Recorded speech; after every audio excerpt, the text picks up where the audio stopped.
I am fucking loving my midlife crisis. Absolutely. This is like the best time of my life.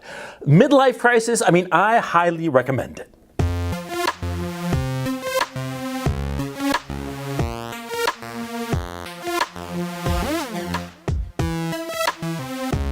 What's a midlife crisis? Midlife crisis is basically when you get to a certain age, in your 40s or early 50s, where you start freaking out a lot of times. I mean, that's the stereotype, that guys freak out. They freak out and they start doing all kinds of stupid shit. Like they start driving around in convertibles, right? And pretending that they're like 20, dressing up in their idea of what a 20-year-old dresses up like, right? And just doing all kinds of foolishness, right? That's the stereotype of a midlife crisis. But a midlife crisis is actually something important, and you should be paying attention to it and in your own life, no matter how young you might be, and understand what it signifies, what's going on. You see, a midlife crisis is when a man realizes that the years ahead of him are numbered.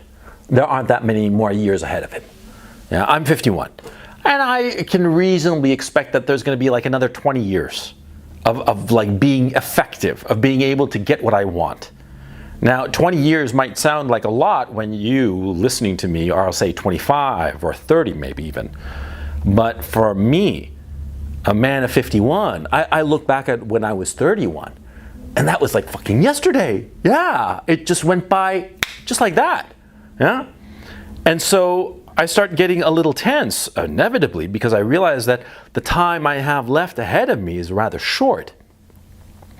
But what it is that, see, when you realize that the time ahead of you is rather short, you start to evaluate the life that you have right this second. And as you evaluate the life that you have at this moment, as a middle-aged man, two things happen, of course.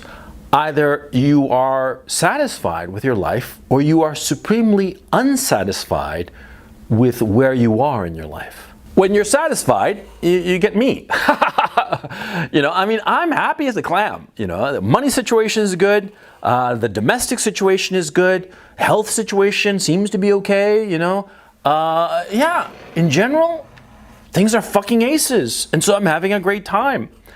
And you see, I am not particularly concerned or unhappy or resentful or feeling disappointed in myself or anything of the sort. On the contrary, because I feel that all of my life, I've lived the life that I wanted to live.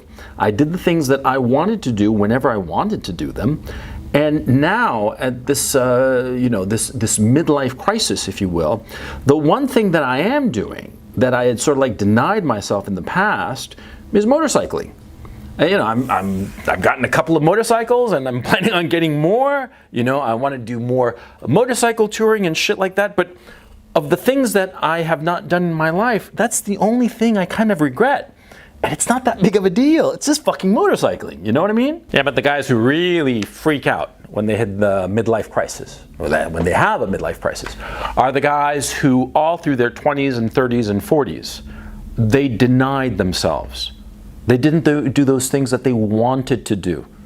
They did the things that other people expected them to do, what they thought that they should do but didn't really feel like doing.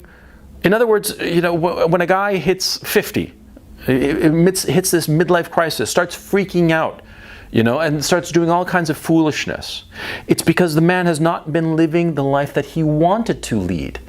He's been living it for other people. And that causes a huge, not just a crisis, right? But the guy starts trying, at the age of 50, trying to recapture time that is gone forever. And he starts trying to do the things that he should have done when he was in his 20s, when he was in his 30s, and when he was in his 40s. Yeah, he hits 51, my age. And see, all I regret is that I didn't do more motorcycling when I was younger. That's my big regret, and I'm doing it now. Big fucking deal. But there are guys, they hit 51, and they start thinking to themselves, why didn't I chase more girls when I could have? Back when I was 20 and 30 and 40 even. Why didn't I chase more girls? And so I'm going to start chasing them now. Why didn't I buy that convertible that I always wanted and I had the money to buy, but I never did, and so I'm going to buy it now. why was I so stuffy and stuck up when I was in my 20s, instead of like enjoying life? So I'm going to do it now. You see? You see the tragedy of it? And you understand the lesson to be learned from those guys who are going through a crisis like that? Yeah, because it teaches you or shows you how you should live your life. And the way you should be living your life is no regrets. Doing the things so that in a year's time, 5 years' time, 20 years' time, you're not going to be regretful. You're not going to be saying, oh, I wish I'd done this, or I wish I'd done that. In my own case, I remember quite clearly, I was living in LA. This was like the late 90s. I was having a shitty time, and I was thinking, I got the money. Why don't I just fucking move to Manhattan, get a loft, and just live it up? And I did it. I went and did it. Yeah. And because of it, I sort of like fucked up my career insofar as being a writer was concerned, because I was too busy partying, right? But I had a swell old time. Yeah. I can't believe I just used the word swell, but okay, what the fuck? I had a swell old time. I had a fucking awesome time. I banged models. I went to parties. I met interesting people. I had a blast. I don't regret it. I'm not now at 51 trying to move to Manhattan and party it up. No, of course not, because I already did that. I did that 20 years ago. I did that when I was 31. I had a great time, and now the idea of like partying and doing all kinds of foolishness like that, it's just like, fuck that. I want to go to bed at a reasonable hour. You see my point? See? You should be living your life so that you have no regrets, so that you don't have a midlife crisis. It's really, really tempting to play it smart when you're young, because you see a lot of other guys who do stupid shit. They do stupid shit, and so you say to yourself, I'm going to be smart. I'm going to play it smart. I'm going to play the game. I'm going to limit myself and not do whatever the fuck I feel like doing, but just be smart, do this shitty ass job that I don't like because it'll get me money, it'll get me career prospects. Now you see, all of that is good and fine, and you should be doing that to an extent. But see, don't make it so it warps who you are. There's nothing wrong when you're in your 20s and 30s of playing it smart, playing it a little bit safe, trying to reach for the brass ring. It's perfectly fine. But don't do it so that you become somebody that later will be filled with regret and will have a crisis at age 50 and try to be a man that he could have been in the past but wasn't, even though he wanted to be. You see what I'm trying to say? There's nothing worse than regrets. There's nothing worse than wishing you had done something and not having done it at the time. And then later realizing that you could have done it and you would have succeeded. See? There's nothing more tragic. And you see it all the times. You see it with these guys, these like, have you ever met these really funny guys? These really funny guys who have like this dark sense of humor, right? And, they laugh at everything. They laugh at other people. They are just these great comedians, right? But you sort of like dig a little bit into them and you start to realize that all of their lives have been filled with fear, and they never did any of the things that they wanted to do. And you've met those guys, right? I've met plenty of those guys. Plenty of guys like that who could have been great, but they just didn't do it. And then later they're regretful. And that regret expresses itself in this cynical amusement, laughing at everything. But more than anything else, what's going on is that they are regretful of the lives that they have been living, or more to the point, regretful of the lives that they didn't lead. Life is really short. It is unbelievably short. I've told you before, the days are long, but the decades are short. 10 years gets behind you like nothing, okay? I mean, I'm here to tell you, man. I mean, I know this shit because I'm an old guy.